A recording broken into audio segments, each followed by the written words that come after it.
dan kepahitan ya. Tema firman Tuhan kita bebas dari iri hati dan kepahitan.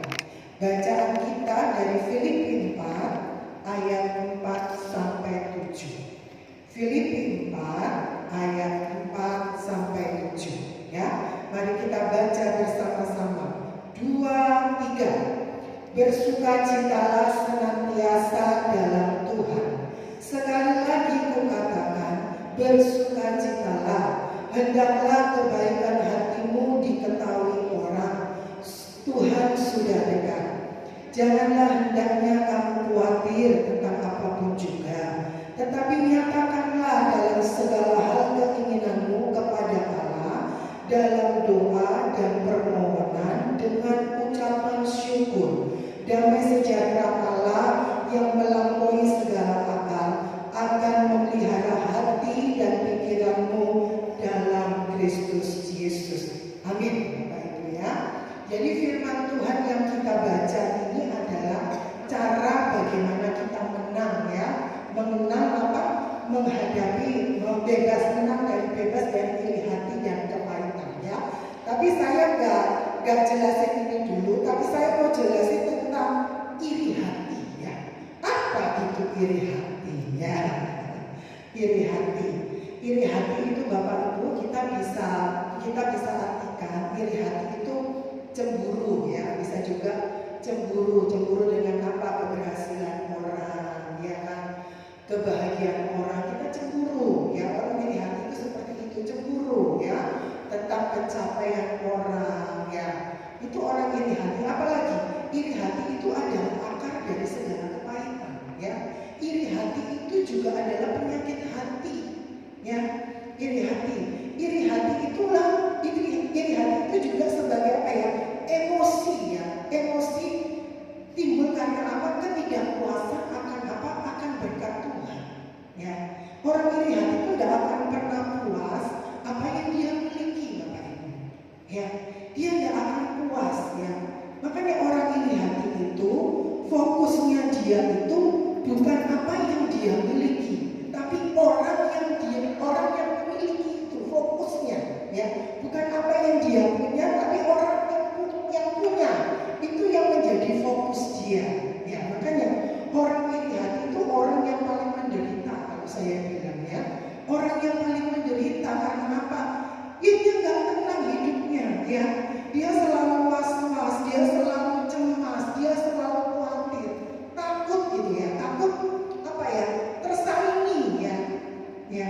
Orang iri hati itu seperti itu. Makanya sore hari ini firman Tuhan juga belajar supaya kita itu bebas yang dari namanya iri hati.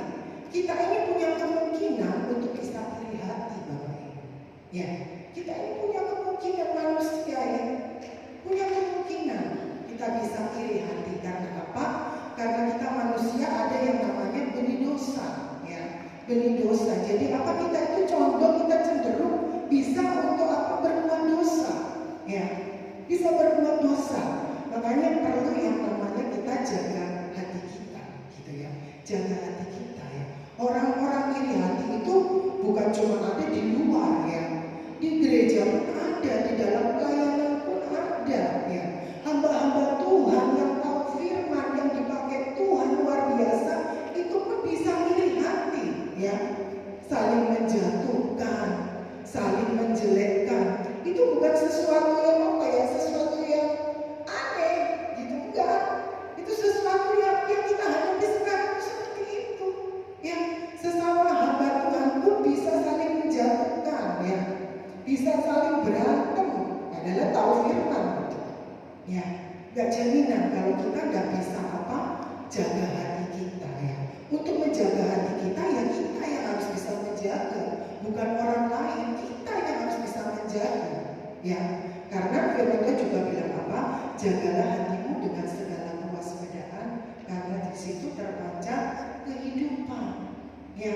Jadi kita harus waspada. Waspada itu harus apa ya? Sigap.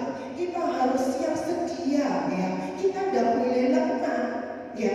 Kita menjaga hati kita ya. Yang menjaga hati kita ya kita sendiri gitu ya. Kita sendiri harus bisa apa? Jaga apa yang kita dengar, apa yang kita lihat itu kita perlu filter, kita perlu saring. Kalau memang itu tidak membangun, kalau memang itu tidak apa ya, tidak bisa membuat kita menjadi apa ya, lebih maju, lebih baik, ya jangan, ya. Jangan, ya kita harus apa ya, untuk menjaga hati kita, kita juga harus punya yang namanya ketegasan, ya. Ini hati kita sendiri, kalau bukan diri kita yang menyayangi ya diri kita sendiri, siapa lagi coba ya?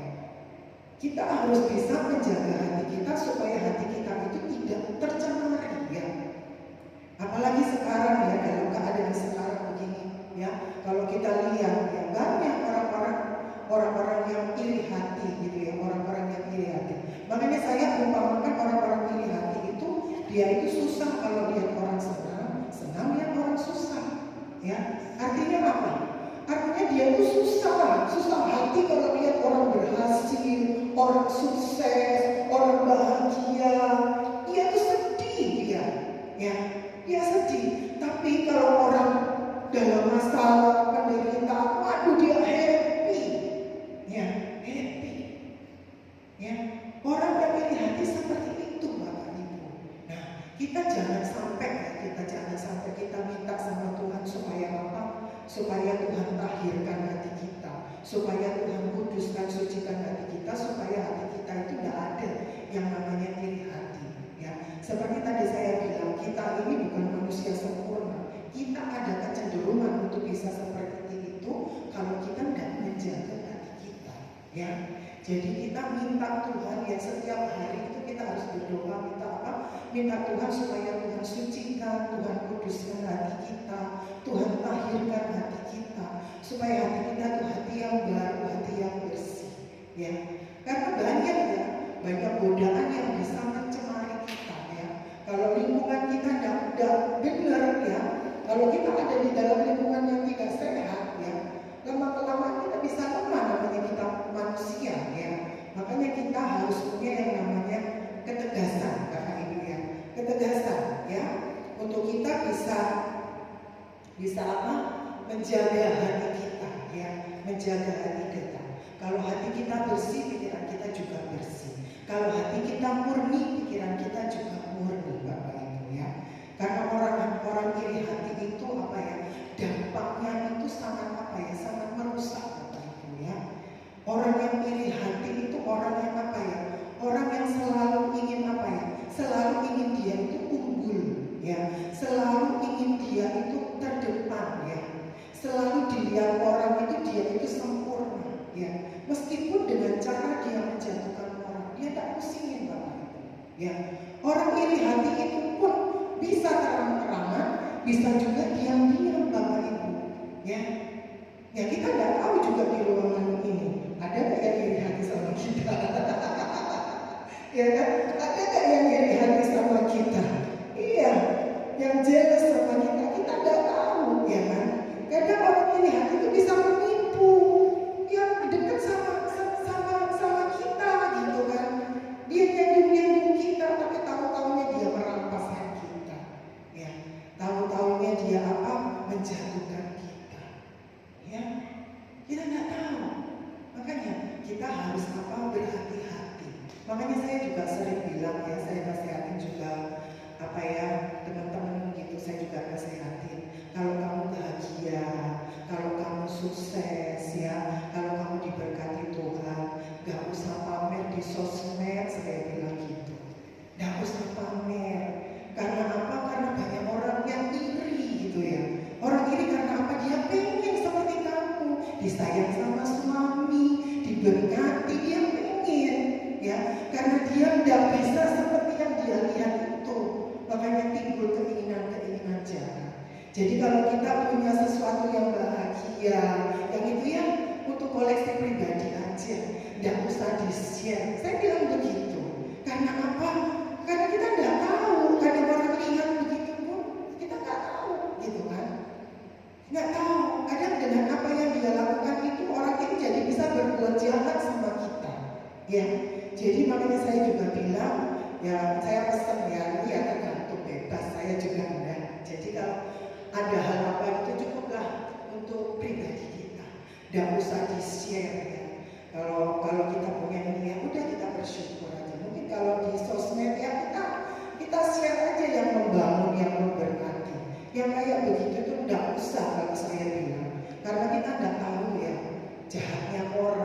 di dalam hati tertutup, kita nggak tahu, ya, nggak tahu, ya. Ini ada kejadian karena dia suka pamer, suka suka share di sosmed tentang kehidupan pribadi dia. Iya, suaminya diganggu. Karena apa? Suaminya dia tidak seperti dia. Nah, saya bisa tahu karena siapa? Pelapornya yang ngomong. Saya juga pengen seperti dia. Tapi cara yang dia lakukan sama, menghancurkan rumah tangga orang. Ya. Itu anak Tuhan. Tapi dia salah menghancurkan rumah tangga orang. Ya, dengan begitu dia puas ya. Jadi apa yang dia inginkan itu tercapai meskipun dengan cara yang salah. Ya, saya bilang apa yang kamu lakukan itu salah. Kamu mengganggu rumah tangga orang dan kamu juga tidak bisa pegang komitmen kamu di hadapan Tuhan. Sama-sama sudah berkeluarga. Karena apa? Ya lihat di sosmed itu.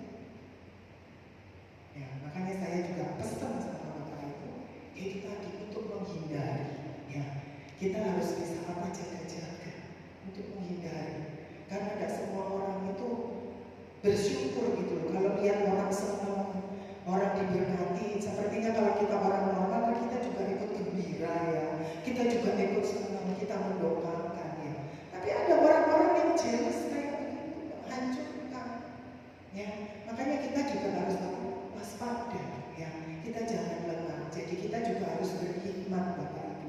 Mana yang perlu kita share, mana yang untuk kalangan kita sendiri ya.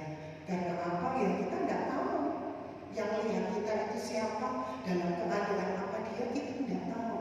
Kalau kita tidak berjaga-jaga ya, namanya masalah itu tidak usah kita undang karena dia datang sendiri ya. Masalah itu tidak usah kita undang karena datang sendiri. Tapi yang terpenting kita bijaksana ya. Kita bijaksana untuk apa? Untuk kita bisa mana yang perlu kita bagi, mana yang perlu untuk kita sendiri gitu ya. Jadi supaya mengurangi gitu ya hal-hal yang tidak seperti yang kita inginkan ya. Nah, sekarang kita mau belajar ya, asal mula iri hati itu dari mana ya? Asal mula iri hati ya. Kadang ada orang kan tanya begini, orang kok bisa iri hati itu dari mana ya Bu ya? Padahal saya juga tidak pengen, saya itu pengen iri hati. Tapi kok bisa ya jadi saya itu muncul iri hati. Nah, waktu saya belajar ini asal mula iri hati itu ya itu tadi dari hati dan pikiran yang tidak murni. Hati dan pikiran yang tidak murni itu, hati dan pikirannya itu kotor ya. Hati yang pikirannya itu tidak tulus, tidak jujur. Nah, ya. Terus apa, hatinya itu tidak sepenuhnya hatinya itu tidak sepenuhnya tertuju kepada Tuhan ya, gak berpusat kepada Tuhan. Nah, orang yang kayak begini pasti hidup di dalam dosa. Karena apa? Karena dia tidak bisa menjaga hatinya. Karena hati ini adalah segalanya ya, pusat dari segalanya ya, sumber dari segala macam keinginan dan perbuatan jahat itu ada di dalam hati kita ya. Kalau kita tidak bisa menata hati kita ya, kita tidak bisa menjaga hati kita seperti yang tadi saya bilang ya, kita pasti bisa akan terbawa kalau kita tidak menjaga. Jadi biarlah pada sore hari ini ya, supaya kita supaya kita bebas dari yang namanya iri hati, jaga hati dan pikiran kita ya, supaya hati pikiran kita itu murni ya, hati yang jujur ya, hati yang tulus ya, fokus kita sungguh-sungguh sama Tuhan dan mendua sama Tuhan ya. Jadi hati kita itu hati yang bersih. Nah, kalau hati yang bersih, hati yang tidak dicemari ya, kita nggak akan gitu ya, kita nggak akan ikut-ikutan, kita nggak akan iri sama orang ya, kita nggak akan iri sama ya Ibu ya. Nah firman Tuhan ini juga bilang di Markus 7 ayat 21 sampai 23, sebab dari hati orang timbul segala pikiran jahat, percabulan, pencurian, pembunuhan, perzinahan, keserakahan, kejahatan, kelicikan, hawa nafsu, iri hati, hujat, kesombongan, kebebalan. Semua hal ini jahat, timbul dari dalam dan menajiskan orang. Iya, menajiskan orang, Bapak Ibu ya. Jadi biarlah kita menjaga hati kita dengan benar. Lanjut ya. Yang kedua adalah keinginan untuk memperoleh keuntungan. Tadi pagi saya juga bilang, keinginan kita untuk memperoleh keuntungan itu sah-sah aja. Ya, setiap orang itu boleh kok mempunyai keinginan untuk memperoleh keuntungan, tapi caranya, ya, caranya. Kalau orang yang iri, caranya memperoleh keuntungan, dia pasti menjatuhkan orang. Ya, dia pasti merampas haknya orang. Ya, dia pasti main belakang katanya orang sekarang. Iya. Tapi kalau kita mencari keuntungan dengan hal yang benar, tidak menjatuhkan orang, ya, tidak merampas hak orang, itu sah-sah aja. Ya. Tapi kalau yang dilakukan itu sampai apa ya? Sampai membuat orang itu sampai terpuruk, membuat orang itu sampai hancur pekerjaannya, reputasinya, nama baiknya, ya itu dosa, itu gak boleh itu seperti itu, ya. Tapi kalau orang iri hati dia seperti itu, dia akan melakukan seperti itu karena apa? Itu kekuatannya bagi dia. Ketika dia menjatuhkan orang, ketika membuat orang menderita, itu menjadi kekuatannya dia, orang iri hati. Padahal sebenarnya itu bukan kekuatan, tapi kerampuan hatinya. Kalau orang memiliki kekuatan, dia tidak mungkin dia menjatuhkan orang. Justru orang yang seperti itu terampuh. Karena apa? Orang yang gak dewasa di dalam Tuhan. Dia melakukan hal-hal yang salah, tapi menurut dia sah-sah aja. Ya, sah-sah aja. Makanya saya bilang ya, kalau iri hati itu diberi tempat, diberi ruang di dalam kehidupan kita, ya dia akan berkuasa. Ya. Makanya tadi saya bilang jaga hati kita itu baik-baik, jaga hati kita itu benar-benar. Karena gak butuh pintu yang besar, celah kecil aja. Kalau kita buka celah kecil aja, itu dia bisa masuk. Ya, itu bisa masuk. Semua itu berasal dari hati ke pikiran. Itu nanti kita melakukan lewat tindakan perbuatan kita. Ya. Makanya kita itu bilang ya, makanya hati-hati dengan hati.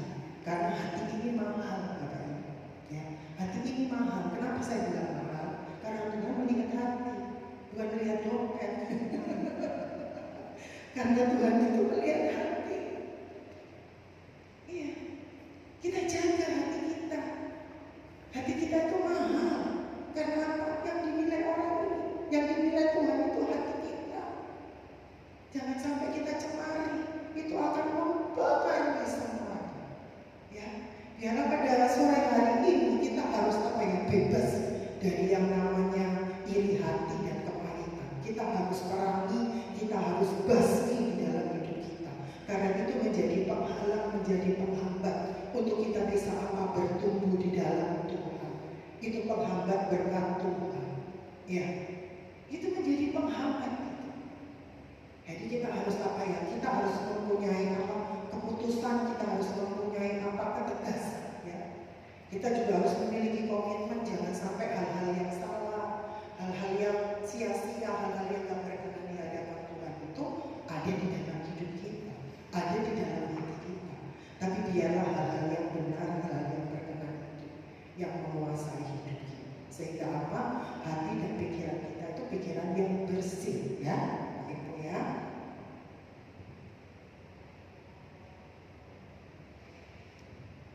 Ya, seperti firman Tuhan Lukas 12 ayat 15, katanya lagi kepada mereka, berjaga-jagalah dan waspadalah terhadap segala ketamakan, sebab walaupun seorang berlimpah-limpah dengan hartanya, hidupnya tidaklah bergantung daripada kekayaan yang itu.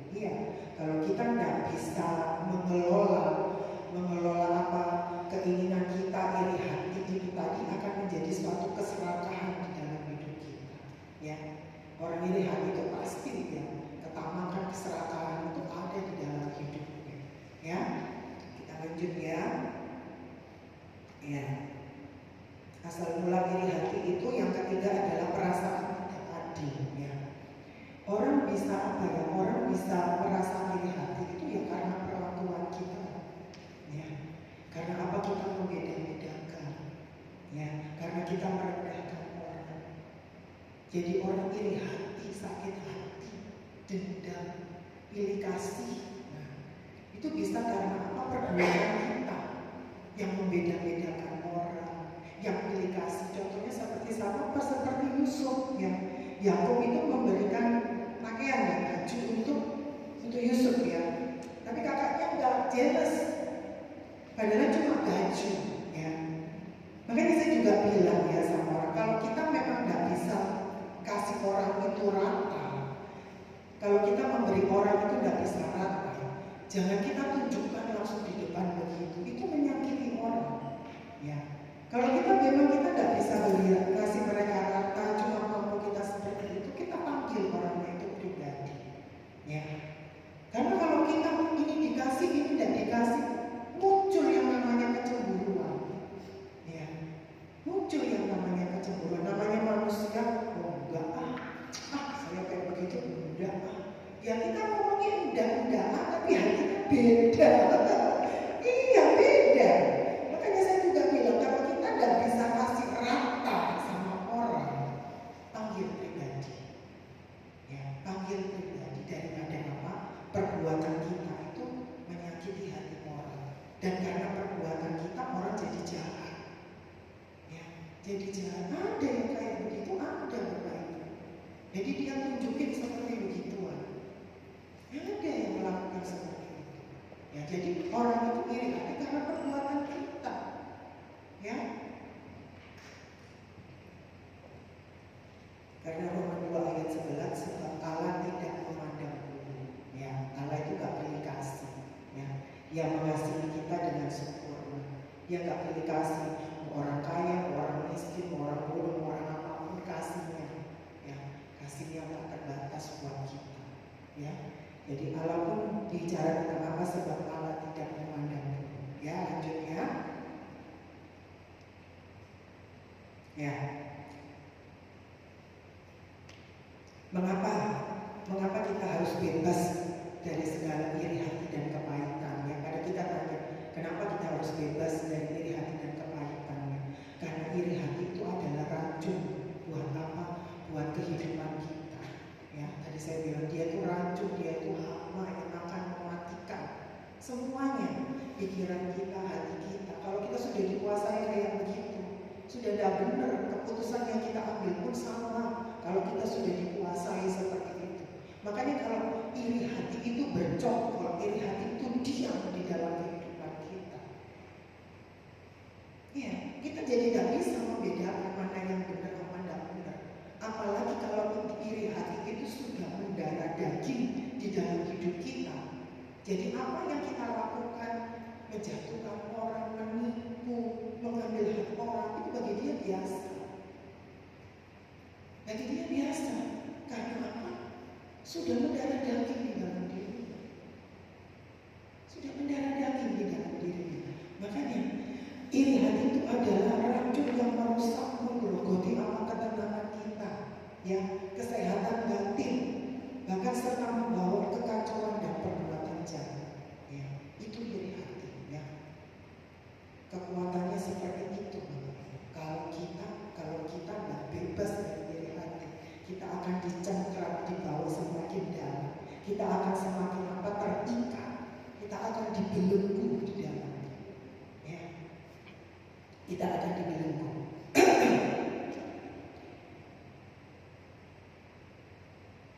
Ya, seperti Kain ya, Kain sama Saul. Ya kan, seperti Kain sama Saul.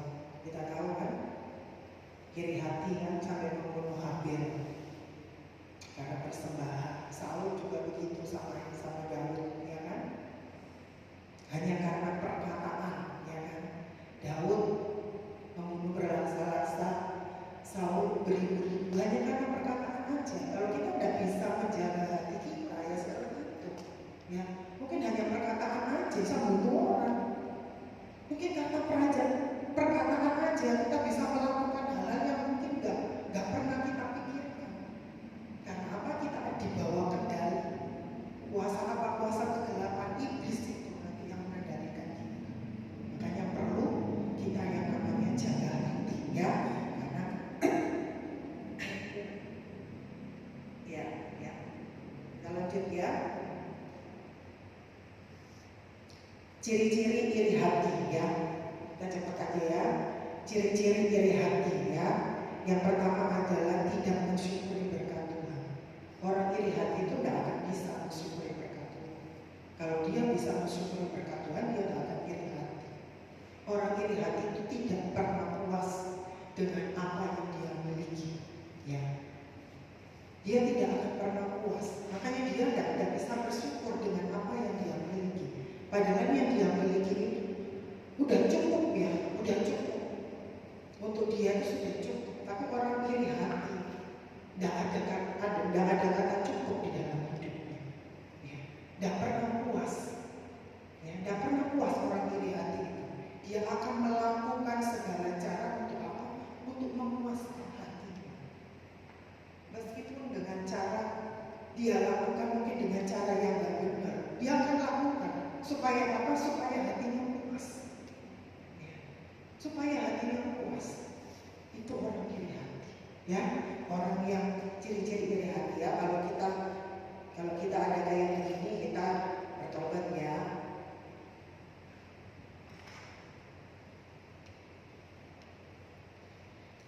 Ya. Seperti Roma 1 ayat 21. Sebab sekalipun mereka mengenal Allah, mereka tidak memuliakan Dia sebagai Allah dan mengucap syukur kepadanya. Sebaliknya pikiran mereka menjadi sia-sia dan hati mereka yang bodoh menjadi gelap. Ya, kita lanjut ya.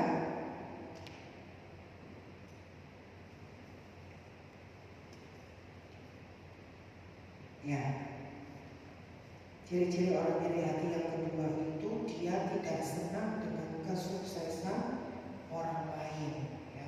Itu ciri-ciri iri hati itu dia tidak senang, ya. Dan dengan kesuksesan orang lain itu tidak senang, ya. Dia pasti akan apa? Dia pasti akan menghalalkan segala cara untuk menjatuhkan, ya.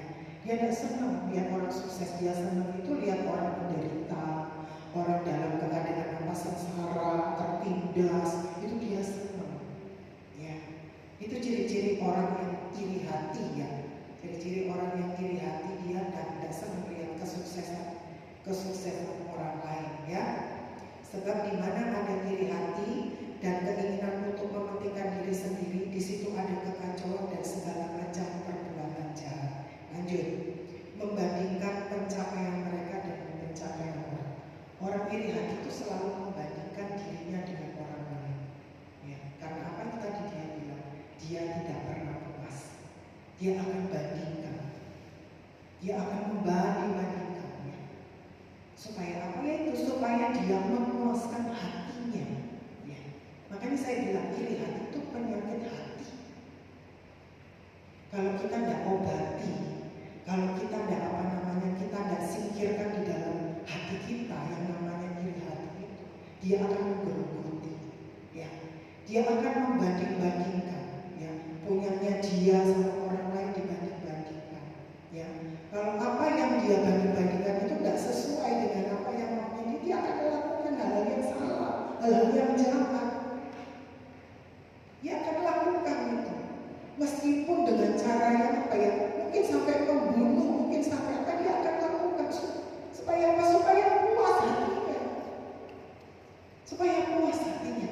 Makanya apa namanya, iri hati itu sangat apa, ya, sangat menghancurkan, ya, sangat menghancurkan seluruh kehidupan kita, ya, sangat menghancurkan. Makanya kita ini harus apa?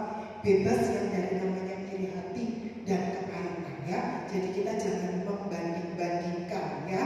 Jadi apa yang kita miliki kita syukuri, kita terima kasih sama Tuhan. Kalau Tuhan kasih seperti ini kita bersyukur, kita nggak usah banding-bandingin. Tadi pagi saya juga bilang kita ini sudah punya porsi berkatnya masing-masing. Berkat kita itu tidak mungkin ketukar, ya.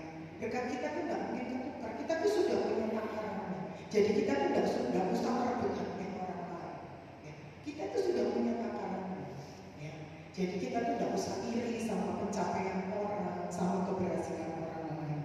Tapi pencapaian orang, keberhasilan orang lain itu jadikan motivasi untuk apa? Untuk kita maju gitu ya, bukan menjatuhkan. Tapi orang iri hati seperti ini jadi ancaman Bapak Ibu buat dia. Bukan motivasi dia untuk lebih baik, untuk lebih maju gitu. Enggak, itu menjadi ancaman buat dirinya. Yaitu orang yang iri hati. Ya kalau kita orang normal, kalau kita lihat orang sukses, orang maju, ya orang apalagi orang diberkati Tuhan, ya kita pasti ya gimana ya supaya saya seperti itu, kita termotivasi ya supaya kita sukses, kita kerja keras. Harusnya seperti itu ya. Jangan sampai kita melakukan hal yang konyol, hal-hal yang salah ya. Jadi kita jangan membanding-bandingkan ya.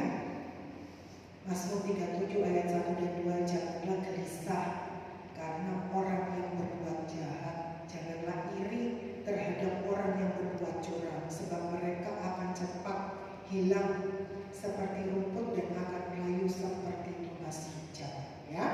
Jadi orang iri hati itu udah tinggal tunggu waktunya aja ya. Seperti firman Tuhan bilang, dia tuh kalau orang iri hati itu dia melakukan kejahatan, dia seperti apa? Dia sedang menggali tempat ya, menggali jerat untuk dia. Semakin dia jahat, ya semakin dalam untuk lubang itu. Jadi tinggal tunggu waktunya aja ya. Tinggal tunggu waktunya aja. Jadi buah dari iri hati itu gak ada yang baik. Gak ada yang baik. Buah dari iri hati itu pasti kekacauan, pasti perselisihan, pertengkaran, kesombongan, kebencian, dendam. Buah dari iri hati. Gak ada satupun yang baik, gak ada. Gak ada. Ya, lanjut. Cenderung mementingkan diri sendiri. Iya, orang iri hati itu semuanya untuk aku, semuanya untuk saya. Yang penting saya puas, yang penting saya punya. Mau caranya seperti apapun dia akan lakukan. Ya, dia cenderung mementingkan diri sendiri. Dia bodoh amat. Orang itu jatuh, orang itu apa, dia bodoh amat, dia gak pusingin. Dia gak pusingin. Yang terpenting apa yang dia inginkan itu terwujud di dalam hidupnya. Ya, bisa apa? Memuaskan hatinya. Ya, seperti kalau kita baca ya jemaat Filipi ini, kalau kita baca jemaat Filipi ini jemaat yang ideal saya. Ideal dalam apa? Kalau dalam pelayanan, kalau kita baca di Filipi ini jemaat yang apa ya? Penuh sukacita, ya. Jemaat yang penuh kemurahan hati, ya. Jemaat yang fokusnya sama Tuhan, ya. Jemaat yang suka apa? Membantu pelayanan, yang penginjilan. Jemaat yang berintegritas, jemaat yang jujur. Tapi jemaat yang ideal seperti ini pun ya bisa menghadapi yang namanya perselisihan, pertengkaran. Kalau kita baca itu ya, Iodia dan Sintike ya. Tak kira Sintike itu cowok ya, ternyata cewek ya. Jadi dua orang ini berantem ribut karena apa? Mempertahankan ego masing-masing ya. Yang satu minta dipuji, yang satu minta dihargai, yang satu minta didengarin. Kalau modelnya saling kekeh untuk mempertahankan itu, tidak akan ada jalan keluarnya. Makanya Paulus menulis surat di Filipi ini waktu di dalam penjara. Paulus ini menasehati jemaat yang ada di Filipi. Ya, waktu dengar mereka berselisih, mereka berantem, Paulus juga bilang apa? Berdamai. Ya, karena Paulus tahu dengan kamu kekeh mempertahankan ego itu gak akan ada jalan keluar, malah akan terjadi yang namanya perpecahan. Ya, Paulus bilang berdamai, miliki kerendahan hati. Ya, Paulus bilang cari ya untuk kita mengambil satu keputusan, cari yang untuk apa? Untuk banyak orang, untuk kepentingan banyak orang, untuk kemajuan, untuk pertumbuhan, untuk perkembangan pelayanan, untuk membangun jemaat itu, dukung itu. Paulus menasihatkan sama jemaat yang ada di Filipi, kalau modelnya kayak gini kita mempertahankan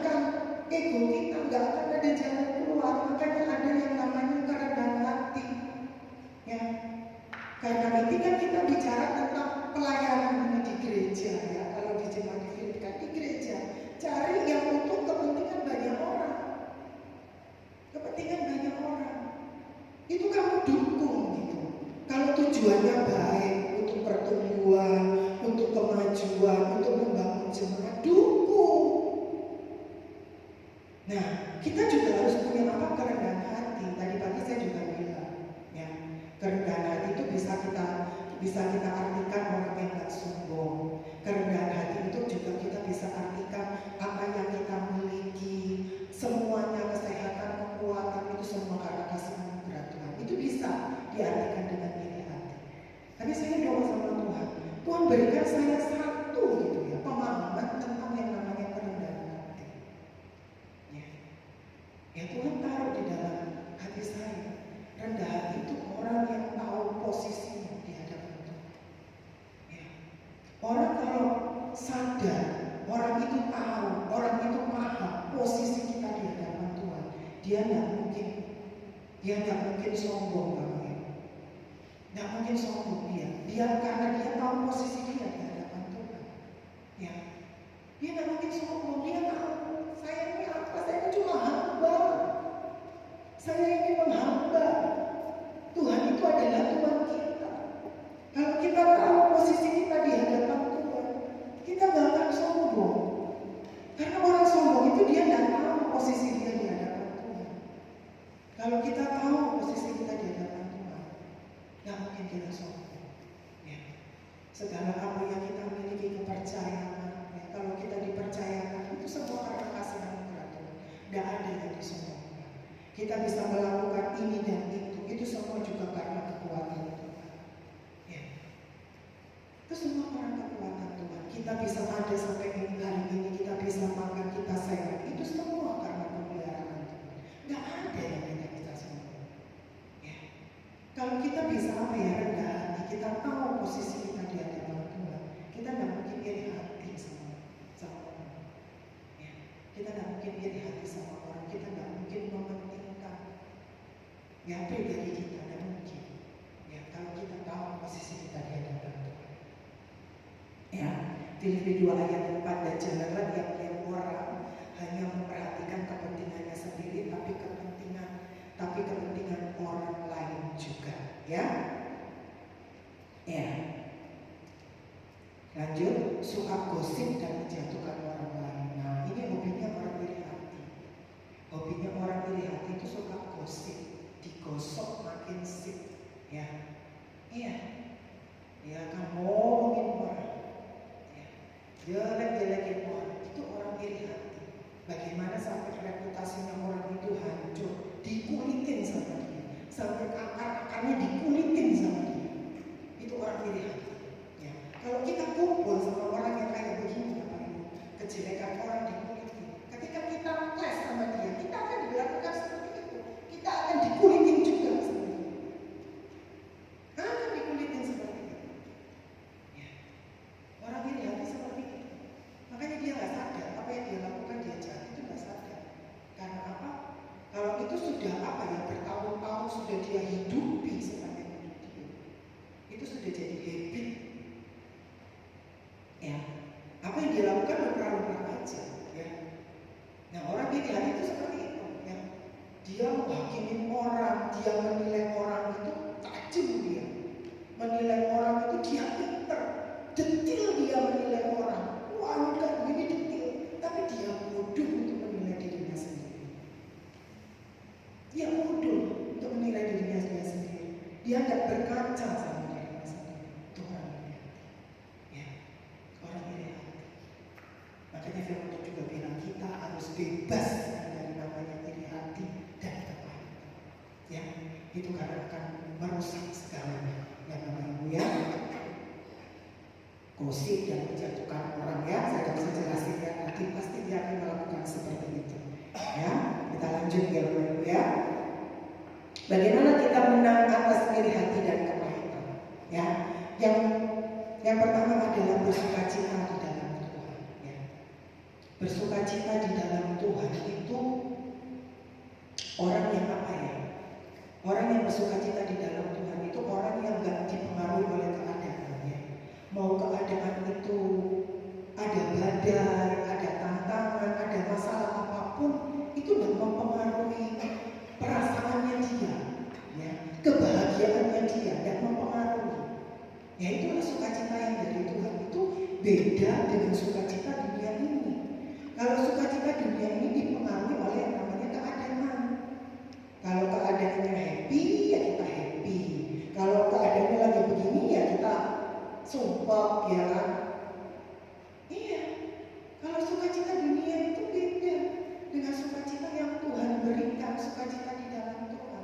Sukacita di dalam Tuhan itu memberikan apa ya? Ketenangan, kedamaian. Ya, meskipun ada tantangan, meskipun ada masalah, kadang masalah yang satu belum selesai, nyusul lagi. Ini belum selesai, nyusul lagi. Tapi kita tetap tenang gitu. Kita tetap tenang, kita bisa selesaikan masalah itu satu persatu. Nah, itu cuma ada di dalam Tuhan. Sukacita kita itu melimpah di dalam Tuhan. Ya. Sukacita itu kita bisa dapat ketika kita erat melekat dengan Tuhan. Kita memiliki hubungan yang intim dengan Tuhan. Karena sukacita itu asalnya dari Tuhan. Ya. Kita tidak bisa beli sukacita di toko yang kayak gini, tidak bisa. Sukacita itu kita alami di dalam Tuhan. Ya. Sukacita itu kita alami di dalam Tuhan ketika kita memiliki hubungan dengan Tuhan, keintiman dengan Tuhan. Ya. Itu sukacita yang melimpah di dalam hidup kita. Mau tantangan apapun, mau masalah apapun, kita tidak gentar. Kita tetap tenang. Makanya kadang ada orang bilang, kamu ya kok terlihatnya kok tidak pernah ini ya, kok tidak pernah apa ya, tidak pernah sedih ya, sukacita terus, senyum terus. Nah, ketika orang bilang begitu kita jadi berkat. Orang pasti tanya, kuncinya apa sih? Rasanya apa sih? Kok rasanya happy terus ya? Rasanya kok tidak sumpah ya? Kok nggak kayak saya ya? Nah, di situ kita bisa saksi, bisa menceritakan. Ya kita harus seperti itu. Orang tanpa kita mewar-mewar, tanpa kita memperkenalkan Kristus, lewat kehidupan kita loh, orang itu bisa bertanya-tanya, ada apa sih sama orang ini? Ada apa sama orang ini? Sukacita itu perasaan yang mendalam ya, perasaan bahagia ya. Kita nggak bisa apa ya, nggak bisa kita ungkapkan dengan kata-kata, tapi kita bisa rasakan gitu ya. Sukacita di dalam Tuhan itu kita bisa rasakan gitu. Ada yang namanya ketenangan, ada yang namanya kedamaian. Nggak bisa kita apa ungkapkan rasa yang ada di dalam, kita nggak bisa ungkapkan. Tapi kita bisa rasakan. Ya. Kita bisa rasakan, ya. Seperti Paulus. Paulus ini di dalam penjara, tapi dia berlimpah dengan sukacita. Padahal Paulus juga tidak tahu, entah dia ini mau dibunuh atau diapain, dia juga tidak tahu.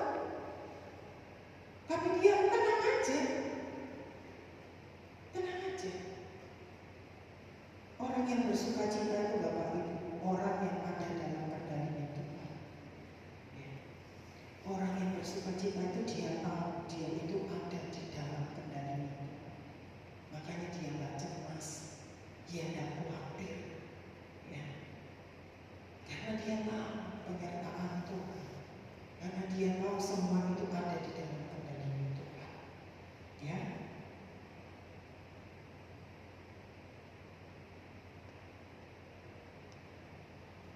Ya, seperti Habakuk 3 ayat 17-18, sekalipun pohon ara tidak berbuah, pohon anggur tidak berbuah, hasil pohon zaitun mengecewakan, sekalipun ladang-ladang tidak menghasilkan bahan makanan, kambing domba terlalu dari turunan, dan tidak ada lembu sapi dalam kandang, namun aku bersorak-sorai dalam Tuhan, beria-ria dalam Allah yang menyelamatkan aku.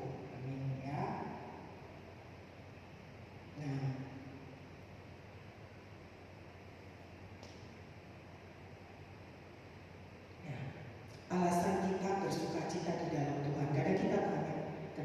bersukacita di dalam Tuhan. Alasan apa kita bisa bersukacita di dalam Tuhan? Yang pertama adalah sukacita itu adalah perintahnya Tuhan. Namanya perintahnya Tuhan, kita harus lakukan. Kalau Tuhan suruh bilang bersukacitalah, pasti Tuhan itu punya tujuan, punya maksud. Ya. Tuhan mau lakukan apa yang Tuhan perintahkan. Ya. Itu bentuk ketaatan kita. Ya. Kalau Tuhan perintahkan bersukacitalah di dalam Tuhan, pasti Tuhan itu punya tujuan. Ya. Pasti Tuhan punya tujuan. Itu alasannya. Ya. Yohanes 15 ayat 10-11, jikalau kamu menuruti perintahku, kamu akan tinggal di dalam kasihku. Seperti aku menuruti perintah Bapakku dan tinggal di dalam kasihnya, semuanya ini kukatakan kepadamu, supaya sukacitaku ada di dalam kamu dan sukacitamu menjadi penuh. Ya, menjadi penuh ya.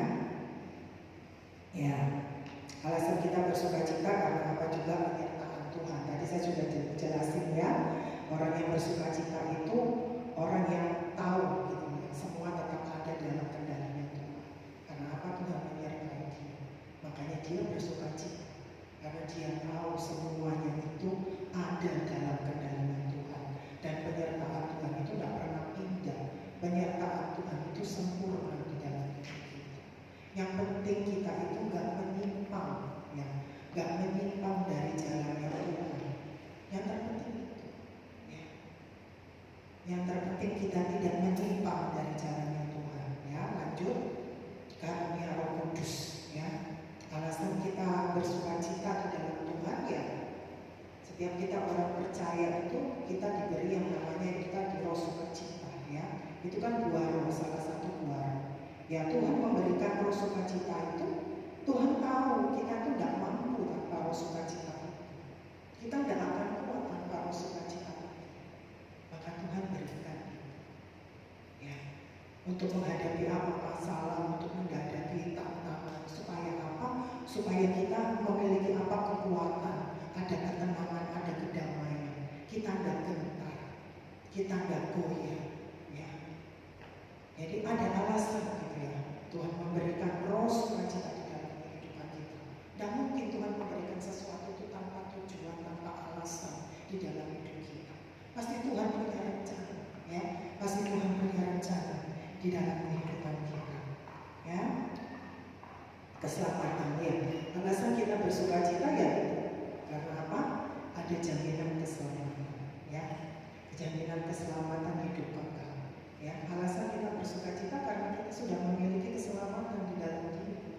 Ya, tidak ada alasan kita bersukacita, nggak ada alasan kita nggak bersukacita. Makanya orang yang bersukacita itu orang yang tidak punya ruang untuk iri hati. Mau orang punya apapun dia tidak terpengaruh. Tadi kan bilang orang yang bersukacita itu tidak terpengaruh dengan keadaan. Ya, dia tidak ada waktu untuk dia iri hati. Ya.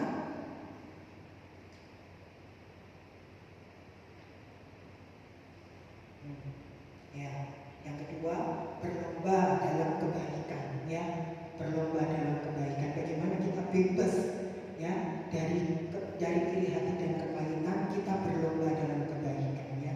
Kalau kita berlomba yang namanya dalam kebaikan, Bapak Ibu, ya, kita pasti apa ya? Tidak punya ruang, tidak punya waktu untuk kita jealous sama orang, untuk kita iri, untuk kita ngurusin kehidupan orang lain. Kita tidak ada waktu.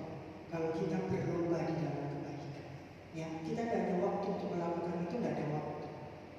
Makanya supaya kita bebas ya dari segala iri hati dan kepahitan, kita isi hidup kita ini dengan hal-hal yang positif. Ya, kita isi dengan hal-hal yang positif. Kita berlomba. Namanya berlomba itu kita terus berjuang ya. Namanya berlomba itu kita terus berjuang sampai apa? Sampai garis finish, sampai kita menang. Ya. Sampai kita menang. Karena apa? Karena ada tujuan yang kita dapat, yaitu mahkota apa? Mahkota abadi atau mahkota kehidupan. Nah, namanya orang berjuang itu tidak diam di tempat, harus ada tindakan. Ya, mungkin dia berlari, mungkin dia latihan, ya, untuk dia memenangkan pertandingan perlombaan itu pasti ada harga yang dia bayar, pasti. Nah, kalau dalam keadaan itu dia tidak ada waktunya untuk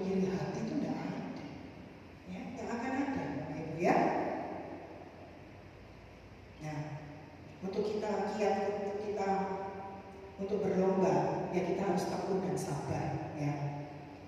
Untuk kita bisa terus berlomba, untuk kita bisa memenangkan pertandingan, ya kita harus punya ketekunan, punya kesabaran, ya. Dalam kita bertanding, dalam kita berlomba itu tidak semuanya berjalan mulus. Pasti ada yang namanya tantangan, ya.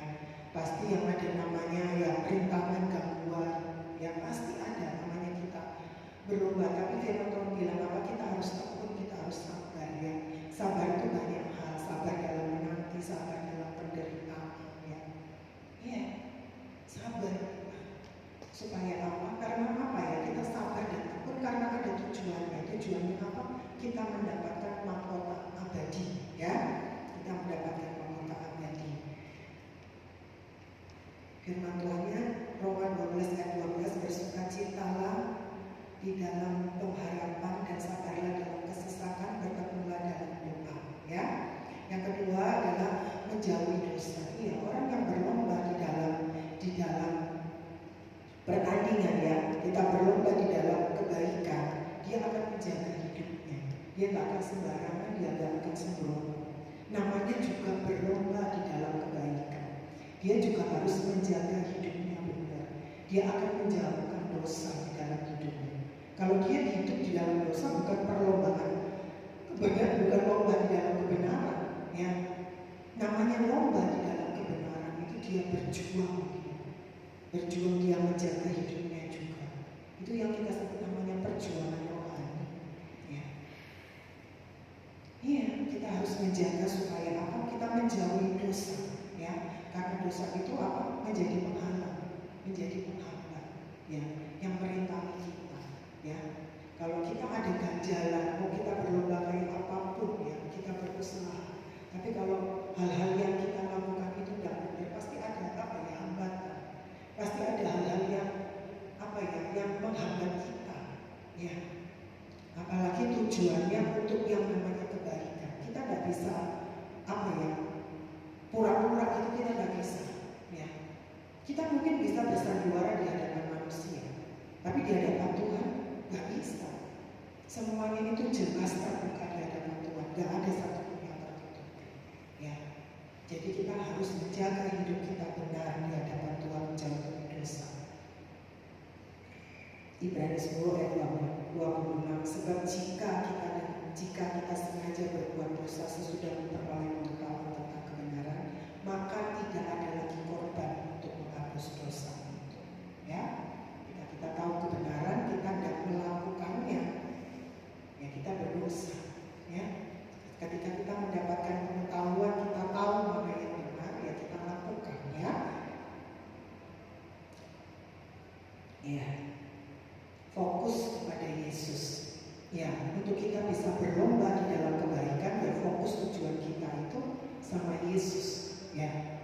Namanya kita berlomba itu tidak bisa lihat kiri, tidak bisa lihat kanan. Kita tujuannya itu di garis finish, ya. Artinya apa? Kita harus fokus kepada tujuan kita, fokusnya kepada Kristus. Kalau kita fokus semuanya kepada Kristus, apa yang kita kerjakan, apa yang kita lakukan, apa yang kita buat, semuanya pasti berkenan di hadapan Dia, ya. Kalau kita fokus, makanya kalau kita lihat kiri kanan kita jadi lupa. Makanya dalam keadaan apapun kita lihat Tuhan, kita pandang Tuhan, ya.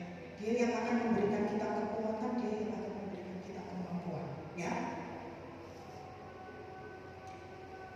Ibrani 12 ayat 2, marilah kita memandang kepada Yesus, pencipta dan penyempurna iman, yang dengan mengabaikan kehinaan tekun memikul salib ganti sukacita yang disediakan baginya, yang sekarang duduk di sebelah kanan tahta Allah, ya. Yang terakhir, berjuang melawan kekhawatiran, ya. Berjuang melawan kekhawatiran, ya.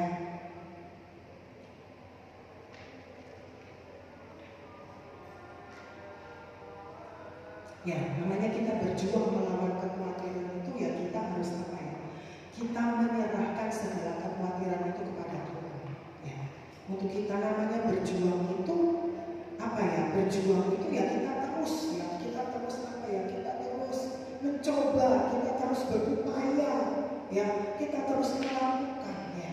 Itu namanya berjuang ya. Namanya kita berjuang dalam kekhawatiran bukan berarti kita nggak pernah khawatir, Bapak Ibu. Ya, setiap kita tuh pasti pernah khawatir. Tapi yang membedakan itu respon kita dalam menghadapi kekhawatiran itu seperti apa ya. Respon kita. Jangan sampai kekhawatiran itu menguasai di dalam hidup kita.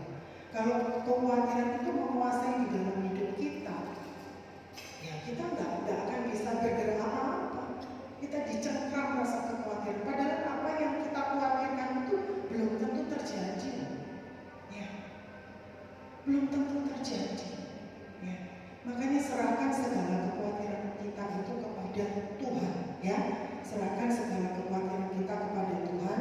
Ya, cara-cara kita melawan kekhawatiran yaitu dengan berdoa dan memohon kepada Tuhan. Yaitu jalan satu-satunya untuk kita melawan kekhawatiran ya berdoa ya Bapak Ibu.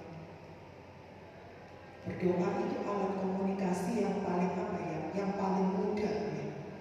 Doa itu kita lagi berkomunikasi sama Tuhan. Ya. Doa kita serahkan segala kekhawatiran kita. Kalau kita mau apa kita yang tanggung sendiri kita nggak kuat seberapa sih kekuatan kita. Banyak yang kita khawatirin.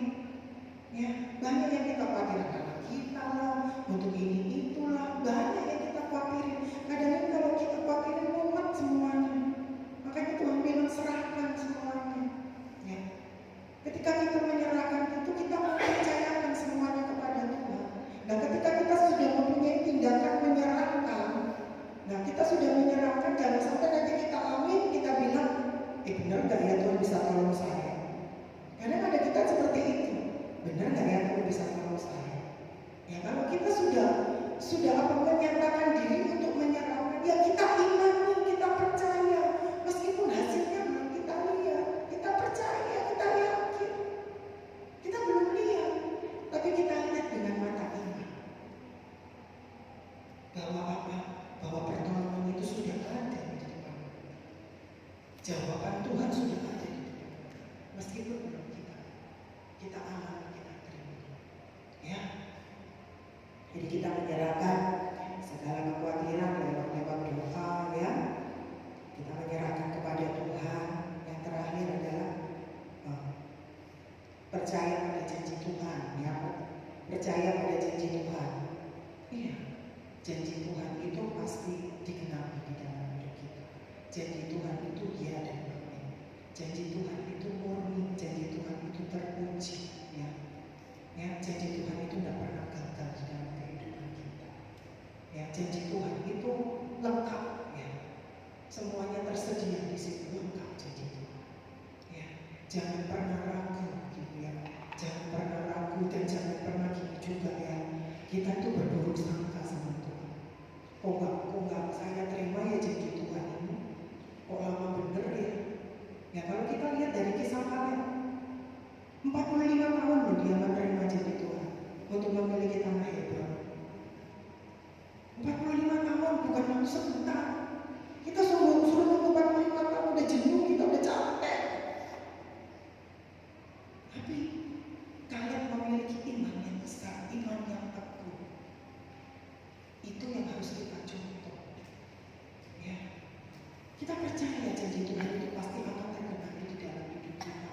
Kita tidak usah tanya kapan waktunya. Yang terpenting kita lakukan bagian kita. Urusan itu urusannya Tuhan. Ya, yang terpenting kita lakukan semuanya dengan setia.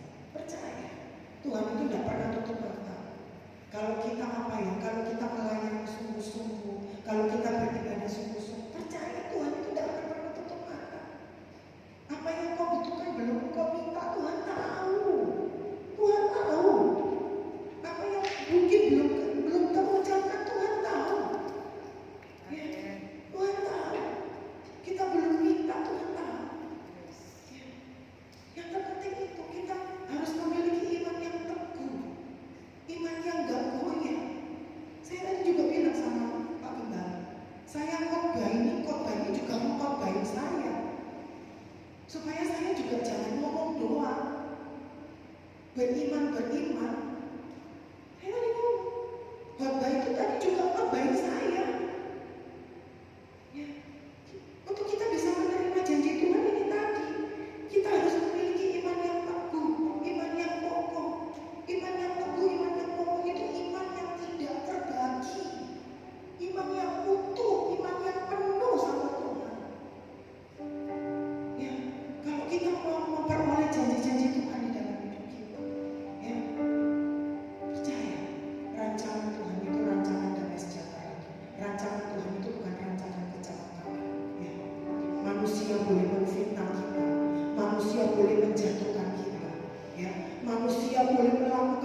jahat dalam kehidupan kita.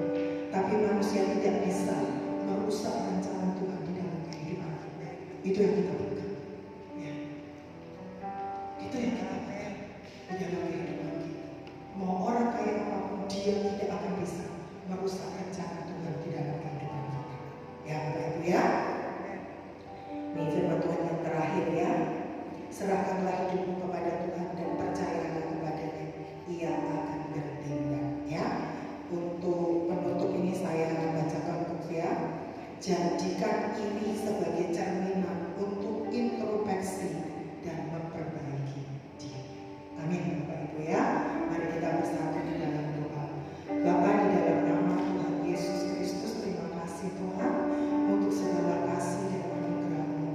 Biar pada malam hari ini kami boleh belajar Tuhan supaya kami bebas dari iri hati dan kepahitan.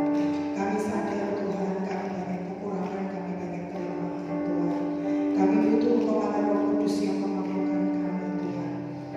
Untuk kami bisa menang Tuhan dari iri hati dan kepahitan. Untuk kami bisa terbebas Tuhan dari iri hati dan kepahitan Tuhan. Kiranya Engkau Allah Roh Kudus yang memampukan kami. Tuhan, Engkau yang menuntun kami, Engkau yang memimpin kami. Kiranya Engkau Allah Roh Kudus yang mengajari kami. Supaya hidup kami Tuhan, hidup yang benar, hidup yang berkenan di hadapan Tuhan. Terima kasih Tuhan, terima kasih. Kami menyerahkan umat-Mu di tempat ini ke dalam tangan Tuhan. Tuhan, Kau tahu Tuhan, setiap pribadi lepas pribadi Tuhan. Biar Engkau hampiri mereka, Engkau tahu pergumulan mereka, Engkau tahu persoalan mereka Tuhan. Engkau tahu Tuhan rencana-rencana mereka Tuhan. Biarlah Tuhan Engkau yang menyatakan kuasa-Mu, pertolongan, mujizat-Mu Tuhan, keajaiban-Mu Tuhan di dalam kehidupan mereka ya Tuhan. Kami menyerahkan Tuhan setiap umat Tuhan ke dalam tangan Tuhan. Biarlah Tuhan sepanjang bulan ini Tuhan kami menyerahkan mereka sepenuhnya ke dalam tangan-Mu Tuhan. Pagari Tuhan, lindungi Tuhan, jagai Tuhan. Tuhan berkati Tuhan, biar segala apa yang mereka kerjakan, lakukan, berbuat, rencanakan di dalam Tuhan. Biar Tuhan berkati Tuhan buat berhasil. Terima kasih Tuhan, kami menyerahkan umat-Mu ke dalam tangan-Mu. Hamba-Mu Tuhan terbatas untuk menyampaikan Tuhan. Tapi biarlah apa yang Hamba-Mu sampaikan Tuhan, kiranya Engkau Allah Roh Kudus yang menyempurnakan Tuhan. Terima kasih Tuhan, kami menyerahkan semuanya Tuhan. Hanya di dalam nama Tuhan Yesus Kristus. Haleluya Tuhan. Amin. Shalom Bapak Ibu, Tuhan berkati. Mari melayani perjamuan mulia maju ke depan.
Bukankah roti yang kita pecah-pecahkan adalah persekutuan dengan tubuh Kristus?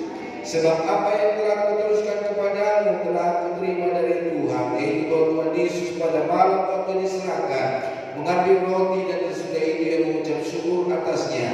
Ia memecah-mecahkannya dan berkata, inilah tubuhku yang diserahkan bagi kamu. Perbuatlah ini menjadi peringatan akan aku. Dalam nama Tuhan Yesus, mari kita makan bersama.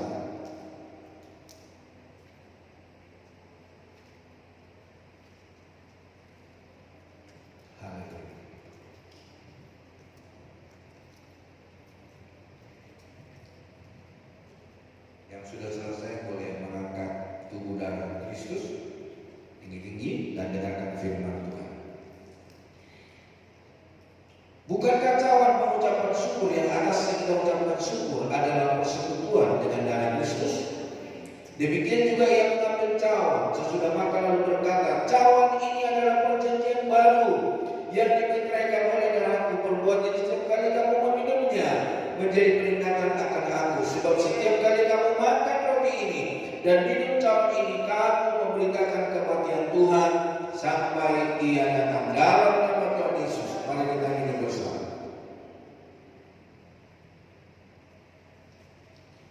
Haleluya. Haleluya. Terima kasih buat kebaikan-Mu ya Tuhan. Terima kasih buat anugerah-Mu. Terima kasih buat kesetiaan-Mu. Terima kasih buat korban-Mu. Terima kasih buat pengampunan-Mu. Terima kasih buat kesetiaan-Mu ya Tuhan. Terima kasih buat pengorbanan-Mu. Terima kasih buat belas kasihan-Mu. Terima kasih buat kemurahan-Mu. Haleluya. Terima kasih. Terima kasih ya Tuhan. Terima kasih ya Bapa-Ku. Terima kasih Yesus. Kami tinggikan, kami muliakan, kami lakukan Engkau ya Bapa. Haleluya.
menjadi nyumba yang harum di hadapan dalam nama Tuhan Yesus.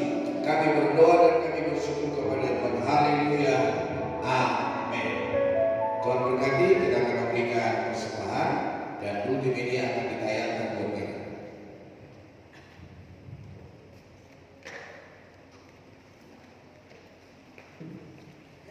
Yang dikasih oleh Tuhan, kiranya kita semua dalam keadaan sehat, baik secara jasmani maupun rohani, serta penuh sukacita dalam kasih dan berkat Tuhan. Ibadah doa puasa diadakan setiap hari Kamis pukul 7 malam yang bertempat di GBI Soekarno. Ibadah doa pagi diadakan pada setiap hari Sabtu pukul 5 pagi di GBI Soekarno.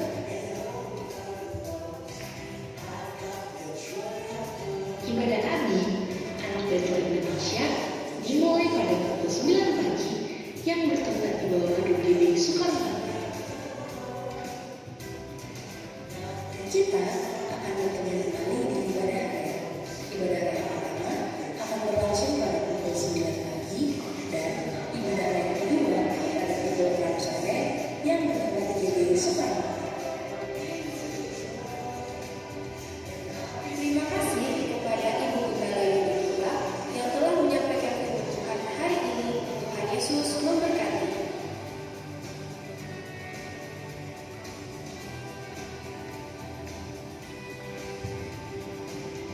Natal akan tiba. Mari kita berbagi pekerjaan Tuhan melalui janji iman. Untuk pendaftaran janji iman dapat menghubungi Ibu Rinda Brito. Kiranya Tuhan membalas dan mencukupkan segala kebutuhan kita. Tuhan Yesus memberkati.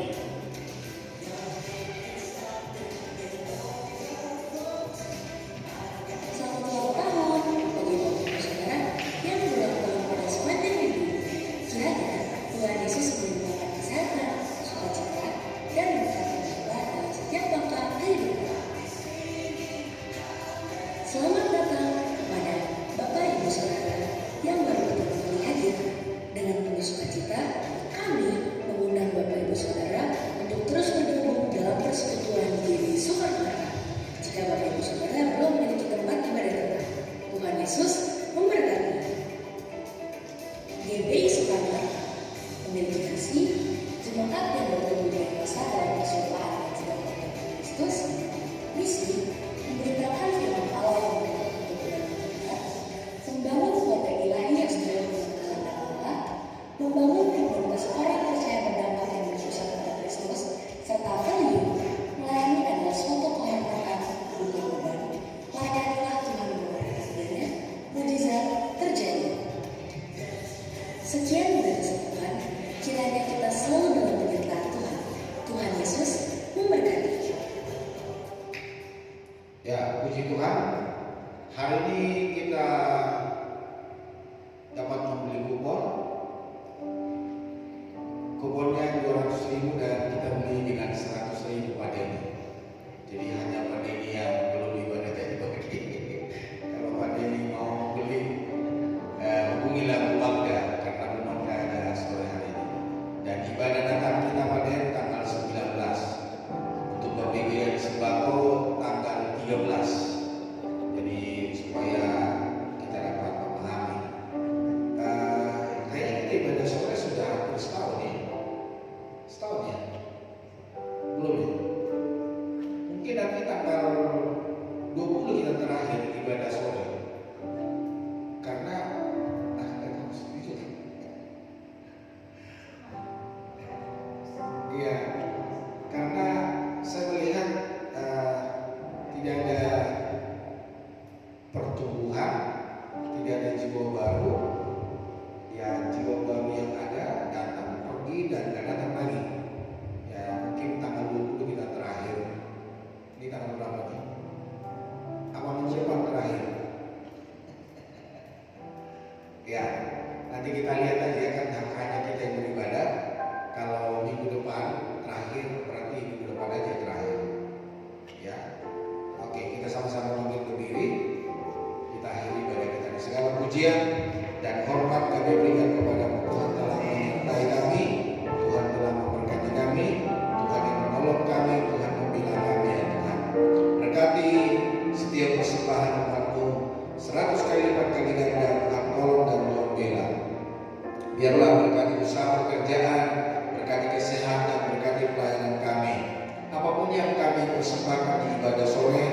biarlah Tuhan tolong, biarlah kemuliaan hanya bagi Tuhan di tempat yang maha tinggi. Terima kasih ya Tuhan, terima kasih Allah kami yang baik. Dan Bapak Ibu Saudara Kristus pulang lagi terimalah berkat daripada Allah. Diberkatilah engkau di kota, diberkatilah engkau di desa, dan diberkatilah engkau berlimpah-limpah, baik makanan, minuman, pakaian, keuangan, rumah, mobil, motor, dan perluas daerah jangkauanmu, berkat-berkat kapasitasmu, dan juga Tuhan kiranya menyertai, menuntun, memimpin, membawa kepada kemenangan, keberhasilan dan keberuntungan. Pasukan malaikat Allah yang memagari pelindung dari segala malapetaka, mara bahaya, sakit, penyakit, kecelakaan, virus, bakteri, dan Roh Kudus mendampingi supaya kau tetap bersukacita di dalam segala perkara dan tidak menyimpang dari diri dan perkara. Kasih karunia, anugerah Tuhan Yesus, kasih daripada Allah Bapa, persekutuan Roh Kudus menyertai memberkati kita sekalian hari ini sampai